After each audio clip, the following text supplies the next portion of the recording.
What's good? I'm here at Walmart tonight, and I'm grabbing a few things. And it reminded me because I seen a bunch of Mexican dudes, and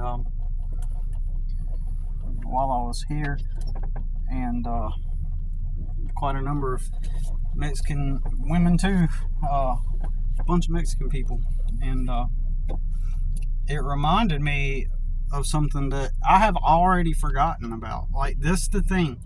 At times I'm so inundated and overwhelmed with tasks to do, and then constantly tasks pop up in between. Like right now it's almost 8 o'clock, and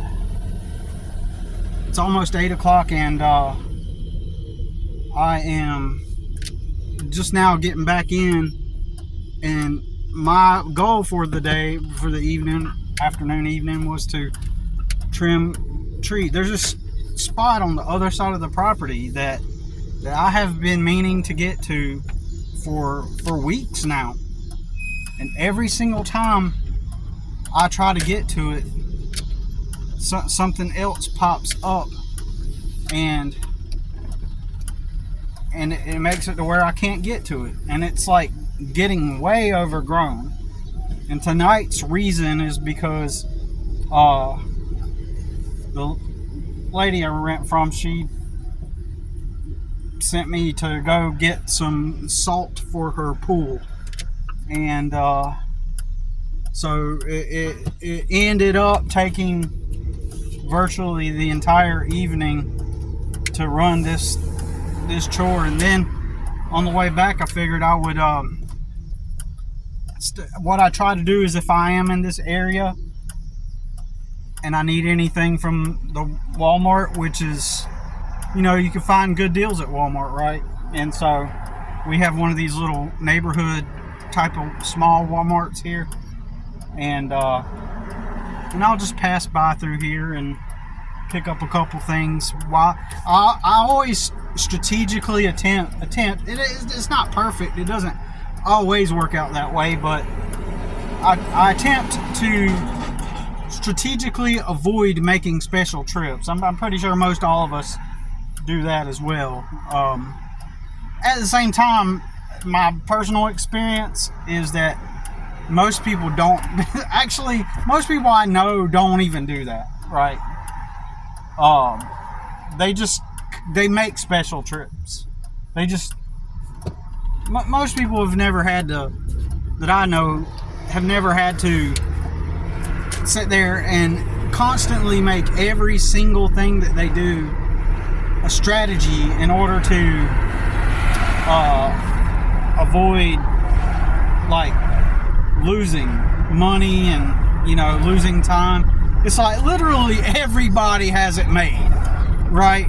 Like literally everybody I know, they have it made, and they'll still talk about, oh, how hard everything is and bullshit. You know, everybody has, in my family, has always been taken care of, and we should be in poverty. All of us should be poor.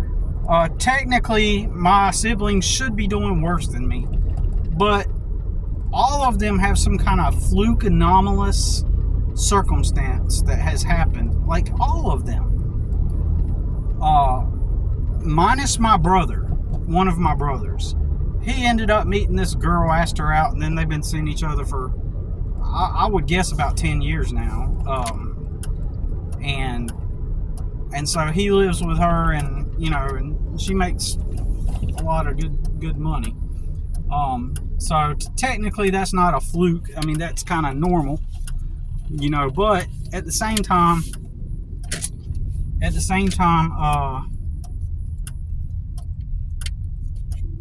while that is not technically abnormal, he still kind of got lucky in a sense, I guess, because I don't think that he would be, you know, I don't think that, you know, he'd be struggling if he didn't have, like, a, you know, somebody else to split things and everything, right? So yeah, anyways, people are not strategically I observed that everybody just makes special trips. Oh, we need this. Let's make a special trip. It's like they got a bunch of time. And so, anyways, and so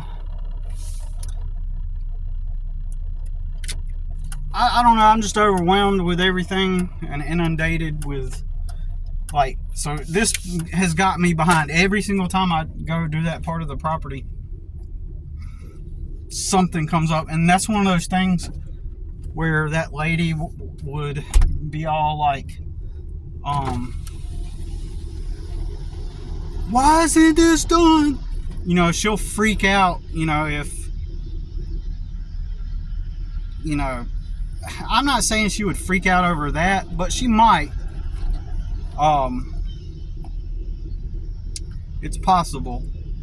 It just depends. It's always, you never can expect when and what it is. And you got to think, I grew up my entire life attempting to, because I used to know, Rudy mentioned people like even outside of warehouse managers are like that, and I actually agree with him, because I used to know a lady in the trailer park. It's just that my experience is that most with those types has mostly been in restaurants and at warehouses, right? And then I've known people like that, and I've known others who know people that are like that, if that makes sense. Because given that I've often talked about the topics I've talked about, it usually, when I get around people, it usually generates dialogue with people, or it has frequently generated dialogue with people, and then they'll start telling me about their experiences, you know. And so the disgruntled warehouse manager, you know, that lady is, or those types of people, yeah, you do find them outside of the work environment. I've always, for the most part, experienced them in job situations. So that's why, you know, I've experienced them. So kind of taking a risk right now, because they recently made it illegal to use your phone while driving, and I don't even know if this counts. It shouldn't count, because, you know, like, obviously you can't watch movies while driving, and people were allegedly watching movies while driving, which is insane. Like, the quick fix society is so nuts that people are so needing to escape their reality, predominantly because they work at jobs that they don't like. Their lives are unfulfilled as a result, because it does consume the majority of your time, right? So fundamentally,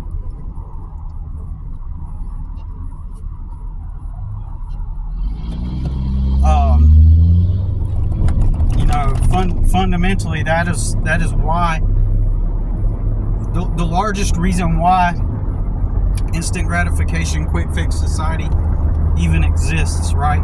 Because of that. So anyways,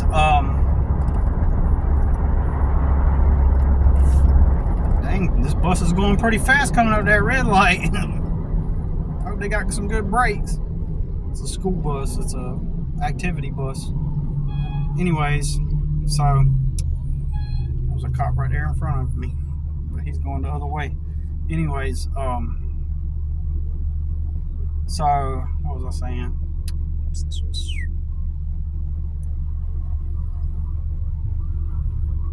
Anyways, so what was I saying? My bad. Yeah, getting back to what I was talking about. I seen a lot of Mexican people, and I get so swamped with things I got to do. I forget when I come up with solutions. And you could argue, and you probably might be right, I should write them down. I used to write down everything like that, right? And but even that is just, the lack of writing stuff down is a side effect. It's a product of just like being so overwhelmed with stuff. It's just an additional thing on my list of things to do, right? Technically, I could have worked on the yard. You probably don't know this. I did like an hour-long video in response to Kirk, and I'm not this is not against Kirk, but I felt that I kept saying that I was going to reply to Kirk, and I never would do it. And I realized, like, I have to keep my word and reply, you know what I'm saying? And so I did sacrifice that time, and in that time I could have been working on the yard out there, but, you know, I kind of, that's okay. I feel good about keeping to my word about, you know, replying, but I'm just saying, anyways. So I will have solutions to things, or ideas that I come up with for solutions, and then I'll forget about them. And one of those was I was going to start, whenever I seen some Mexican people, because you can't do this to regular white people. You know, a lot of the time poor white people are highly dysfunctional. And generally most Mexican dudes and people in general, yeah, they do got their problems, don't get me wrong. I know that they do. Believe me. El chisme es real. Okay? The chisme and the cheating and all of the dysfunction of the Mexican community it's real, okay? And I'll even say this. A lot of the Mexicans, when they've been around me, they kind of get kind of like an ego. It's kind of a rub at their ego to see a gringo that's not doing as good as them. And then they'll talk about how Mexico is so much better because they got culture and all this stuff, right? And they'll talk about how better Mexico is in all these different ways. And but, you know, in retrospect, even these two girls, they came over in the back of an 18-wheeler. Dude, see, they got it made. Of course, in the past, they used to tell me when we were all in our 20 and 21. And one of them was like 23 or 24. She was the oldest one. And anyways, I used to hang out with these Mexican girls, and they would be like, yeah, you've got so many opportunities here, Billy. Like, everything's just, wow, you have so much opportunity here. Back where we live, we had to go from El Rancho all the way to the city and work jobs and pay for our own school. You've got so much here. And back then, you know, so they had to move from the country to, and their father, they had land, obviously, had his own cows, and they had their own land, basically. And so they moved to the city to pay for their school and work while they paid for school. And then they paid to come to the United States, paid the Coyote to come to the United States. So their mom had already come here first to improve their lives. And then, so the girls followed their mom sometime later. And by that time, she'd already been in the United States for, I think, several years working. And the idea was to work so that you could send money back to Mexico and improve your life. And so they paid Coyote. But when they got here, check it out. These were Catholic girls who were pure to their beliefs. In other words, they as far as like, they were waiting for marriage until they had relations. They were, you know, they stuck with their Catholic faith. They went to church every Sunday, took the sacrament, you know, or whatever. It seems like they did it every Sunday, it seems like. But it was all part of the whole daily Catholic ritual every Sunday. Anyways, one of them ended up meeting like this wealthy family, and she became their maid. Even when they would go on vacations, they would take her with them. And, you know, her life just got easy overnight. And then her husband, who she eventually married, was from Juarez, Mexico, and he had family here, and he got to go live with his uncle here, have a nice neighborhood, nice bedroom, until he saved up his money. You know, actually he wasn't even saving to move out. He just lived there. But then he met that girl, the one that became the maid, and then they got together. They had this enormous wedding, and their lives just improved over time. It just got better and better and better. Life was always my point is, life was always easy for them. Life was always easy for these people. And then life was always easy for the Mexican people, and they had no interest in acclimating to American culture at all.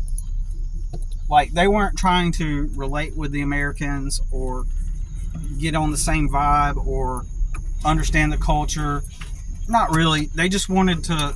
They had no desire to learn English. Over time, they naturally learned some English over time, but it was all about, themselves and, and improving their life. And it improved. It drastically improved. It's like opportunity was just handed to all of them, and that's what actually happened. Did they work hard to get to where they got? Not. Arguably, you could say they did, because they did work. These girls and all the Mexican people, all the Mexican people I know, they all work. But at the same time, for example, did those girls work hard to get to where they got? No, they had all kinds of support systems and help all along the way. I was in a third world impoverished country compared to them when they came here. So anyway, my plan was to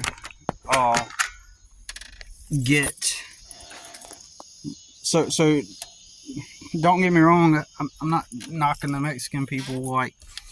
I'm just saying they have their own quirks, and they get negative stigma, but they also get positive stigma because they're usually known to be hard workers. Employers, when Mexican people are looking for jobs,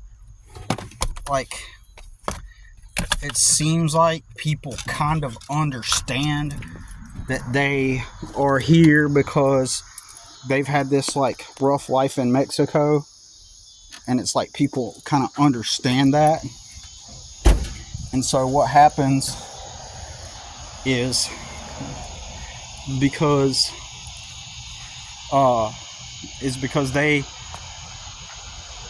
are perceived to be these, and don't get me wrong, many of them are, they're perceived to be these third world, impoverished people. Well, I will say this, I know tons of Mexican people, they did have it okay. They had land, they had people, networked families with land and cows, and all they were trying to do was just improve what they already had. And the United States was just a way to just add to what they already had. They weren't all poor and impoverished and struggling. Actually, I met a ton of people like that. That's how I even met a girl whose father was a local state politician of this state, and she went to private school, and she even said that she went to school with drug dealers' children. But you just kind of kept don't say anything about it, and you realize who they are, but you just don't say anything about it. But anyways, my point is there's also a lot of Mexican people that they're actually not doing too bad. They just see the opportunity to improve. Technically they've got it made in Mexico more than I have it made in the United States. But anyways, you were treated less as an American, as a white guy. There's more respect toward the Mexicans and less, less of that aggressive, uh, disgruntled manager type of uh, dynamic going on towards them as it is, you know, me as a Caucasian, right? So there's because as an American, you should already have it made. Like, as an American, you should already have everything like working out for you in your favor. Like, you're privileged, so they're going to treat the Mexicans like they're poor people that struggled in life, and that you are the privileged one, and you need to get off your ass and do something right. That's the way, you know, it's kind of been. That's kind of like the expectation. It's like, oh yeah, the poor Mexican people versus like, oh, but you know, you get what I'm saying. Anyways, uh, but what was I gonna say? Yeah, my plan has been to that I forgot about until I was at Walmart. But I'm like, see, even now, just now, like, could I have stopped and tried to strike up conversations with them? Probably, but like, I need to get up early in the morning. I've got this property to work on, and I have an hour long property to work on tomorrow, and then this other property it'll be about 2 or 3 hours. So my day is full, and I've been having trouble getting to sleep, and I'm trying to get to bed early, and so I am. But one of my plans and strategies is to talk to Mexican people until I find like a group of cool Mexican. That's what I was going to say. Most of them are always friendly, and they don't bother you. And while I've seen some of them do drugs and stuff, and some of them smoke, like a lot of them, they're not even into that. They're just here to work. And I've seen a lot of them get drunk and emborrachados, and but overall, you know, they're just kind of generally, they don't got like these agendas. They're not trying to impress people. They just want to work and send money to their family. So when you like stay with them, they're not trying to. A lot of them, that's all they're trying to do. They're not trying to take from you. They're not trying to like. In fact, they give. They want to be like, oh, we're making dinner. Do you want some? Or, you know, I'm getting breakfast or lunch. Do you want some? And they're always like, and they're not trying to get anything out of you when they do it. They're just being friendly. Like a lot of them, more often than not, and I believe a lot of it has to do with the fact that I'm a gringo, and you know, and they think it's kind of cool, you know, to know somebody that speaks Spanish and is like, you know, kind of has kind of in their perception kind of assimilated towards their culture a little bit, or was open enough to learn about them, even though they're not open enough. Some of them are, but a lot of them aren't. They're just, you know, they just aren't. But that's all right. But anyways, I figured if we could find another group of cool Mexican guys that's got a room for rent, me and my son, we could hightail it out of here, and then finally have some sense of freedom. The only thing I would not look forward to is them wanting to hang out and have conversations, and because it's not my culture, right? I respect their culture from a distance, but I'm not Mexican, and there's some things I appreciate about their culture, and it's one of those things that I can appreciate. I could go to the Mexican grocery store and purchase some tacos at there and greet everybody, hello, how you doing, and blah blah blah, and that's cool. But I'm not trying to go see a Mexican banda in concert. I'm not trying to watch telenovelas. I'm not trying to chill together and drink cerveza and hang out and get drunk and just chill, like, and listen to banda music. Like, it's not my culture, you know. I respect it, and it's like they're friendly, they're cool, I like them, but it's not my thing, you know. Now on occasion, like if they had a birthday party or something, and they want to invite me, or again, well, I'm kind of sounding contradictory, but like if they decide, hey, we're making some tacos de asada. So do you want to come? And I'll be like, oh sure, I'll hang out with them for a bit, but I don't. It's just not my vibe. It's not my culture, but I respect it a lot. You know what I'm saying? Like, I can hang out with some people. It just depends on the context and the situation. But what I'm saying is I'm not going out of my way to acclimate and adapt Mexican culture into my life and make it my own, right? I barely even like my own culture, right? But I mean, arguably, you might even say that many aspects of their culture is better than how I grew up. A lot about their culture is way better than how I grew up. But anyways, so that's what that was one of my plans. Anyways, I've done 26 minutes and just thought I'd talk about it. Take it easy.